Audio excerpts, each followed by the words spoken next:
Now the atypical thoracic vertebra, which are thoracic vertebra number 1, 9, 10, 11 and 12. Now we'll discuss the thoracic vertebra number 1. It is having the body is cervical in shape. This is the body of thoracic vertebra number 1, which is almost similar to the body of cervical vertebra, in which the anterior the body is narrow antero-posteriorly and the upper surface is concave from side to side with the upward projecting lips. Then the superior costal facet on the side of body is circular.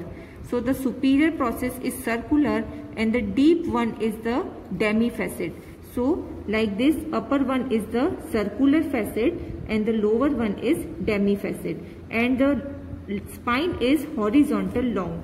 So this is spine of the T1, which is horizontally long spine. So this is T1. Next is the number 9th thoracic vertebra. The lower costal facet of the body is absent on both sides. Only the upper costal facet is present, and which is the demi-facet. The lower one is absent and the upper one is a demi-facet.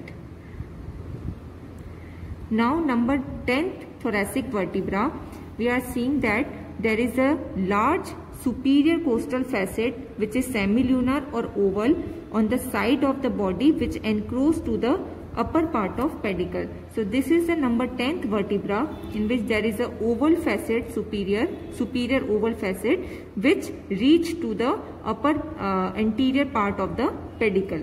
So this is the number 10th vertebra. In the 10th thoracic vertebra, there is also the presence of costal facet on the transverse process. Now number 11th thoracic vertebra, in which the one circular costal facet on the body, but on the transverse process there is no articular facet. So this is number 11th, and this is the circular facet present on the body and there is no costal facet on the transverse process.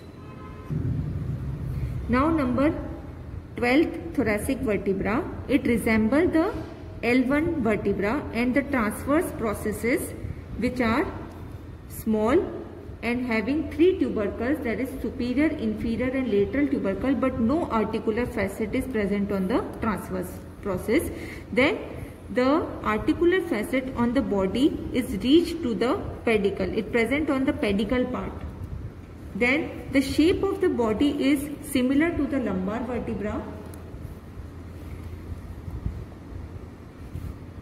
In the thoracic 12th vertebra, there are the superior articular facet which are of the thoracic in type, but the inferior articular facets are lumbar in type because they are everted. Now this is the articulated vertebrae. This is number 9th, 10th, 11th and 12th, in which in T9th we have seen that one demi-facet is present and facet present on the transverse process. Then on the 10th there is oval facet on the body which encroaching to the pedicle. Then there is one more facet on the transverse process. Then on the 11th thoracic vertebra, the complete facet on the body is up to the pedicle and no facet is present on the transverse process. On the 12th thoracic vertebra, then is one circular or oval facet and there is no facet is present in the transverse process and having 3 tubercles, superior, inferior and the lateral. Now we have seen the difference in the spine. From above downwards, the spine is downward projecting and sharp, but to the 12th thoracic vertebra, it is flattened or horizontally and the quadrilateral in shape. This is the anterior longitudinal ligament which is present on the anterior surface of the body, and in between the two bodies of the vertebra, there is a space in which intervertebral disc is present. Now the joints present in between the vertebra are, in between the two bodies of the vertebra there is secondary cartilaginous joint.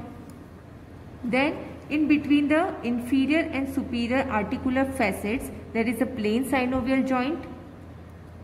The ribs will make the plain synovial joint with the costal facet on the body and costal facet of the transverse process. In between the two lamina there is a syndesmosis type of joint.